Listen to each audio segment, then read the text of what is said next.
नमस्कार मंडळी, आज मी साबण बनवला होता चंदन पावडर, मुलतानी माती आणि हळद वापरून.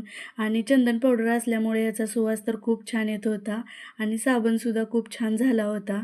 मी काल मार्केटमधून सोप बेस आणला होता. सोप बेसचे छोटे छोटे तुकडे करून घेतले जेणेकरून लवकर वितळण्यासाठी. आणि एका कढईमध्ये पाणी गरम करायला ठेवलं आणि दुसऱ्या बाउलमध्ये सोप बेस टाकून वितळवायला ठेवले.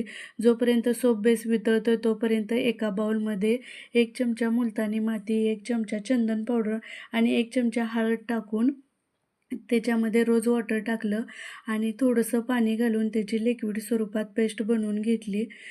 पेस्ट जास्त पाणी घालायचं नाही, थोडंच पाणी घालायचं. आणि नंतर पेस्ट तयार झाली की आपला जो सोप बेस वितळला होता त्याच्यामध्ये ते टाकून 2 मिनटं शिजवून घ्यायचं. आणि या सगळ्या आपल्या वस्तू किचनमध्ये उपलब्ध असतात. जास्त काय बाहेरून आणावं लागत नाही सोप बेस व्यतिरिक्त.